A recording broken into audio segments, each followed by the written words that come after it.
Hello everyone, welcome to junior geographer.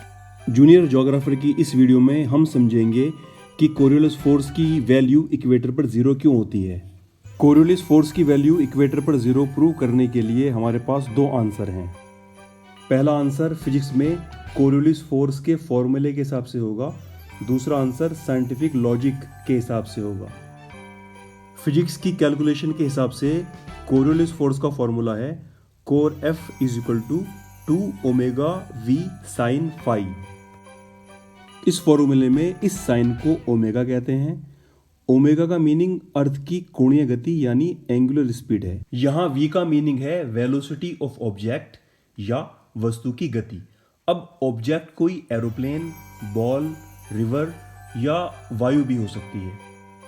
यहाँ sign का मतलब है वही sine, cos, tan, cot, cosec जो मैथ्स में आपका पीछा नहीं छोड़ते थे। इस साइन को बोलते हैं फाई। यहाँ फाई का मतलब है लैटिट्यूड की वैल्यू यानी अक्षांश का मान। अब इक्वेटर की अक्षांशीय मान यानी लैटिट्यूडनल वैल्यू जीरो होती है, हम सब जानते हैं।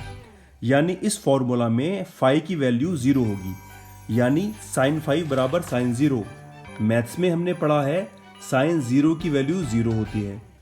अब बाकी वेलोसिटी या ओमेगा की वैल्यू कुछ भी हो, साइन फाई की वैल्यू जीरो होने से पूरे फॉर्मूले की वैल्यू जीरो हो जाएगी। तो फिजिक्स के फॉर्मूले के हिसाब से कोरियोलिस फोर्स की इक्वेटर पर वैल्यू जीरो होगी। HP hence prove. HP देखकर याद आया, बचपन में हम दोस्त HP को मजाक में हिंदुस्तान पेट्रोलियम बोलते थे। बचपन की बात है, शेयर कर दी। सेकेंड पार्ट में हम लॉजिक की हेल्प से लर्न करेंगे कि कोरियोलिस फोर्स इक्वेटर पर जीरो क्यों होता है। इक्वेटर वो इमेजिनरी लाइन है जो अर्थ को दो इक्वल पार्ट्स में डिवाइड करती है। This one is northern hemisphere यानी कि उत्तरी गोलार्ध, और इसको बोलते हैं दक्षिणी गोलार्ध। जैसा कि हम जानते हैं कि कोरियोलिस फोर्स की वजह से सभी ऑब्जेक्ट्स अपने पाथ से या तो राइट की ओर डिफ्लेक्ट हो जाते हैं या फिर अपने पाथ से लेफ्ट की ओर डिफ्लेक्ट हो जाते हैं। जैसा कि हमने पढ़ा कि नॉर्दर्न हेमिस्फीयर में ये डिफ्लेक्शन अपने पाथ से राइट की ओर होता है।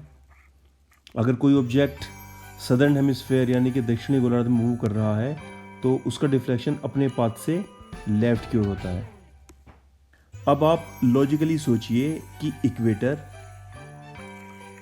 यानी 0 डिग्री ना तो नॉर्दर्न हेमिस्फीयर का पार्ट है और ना ही सदर्न हेमिस्फीयर का पार्ट है, इसीलिए इक्वेटर पर रिजल्टेंट कोरियोलिस फोर्स जीरो होता है। Thank you so much for watching this video.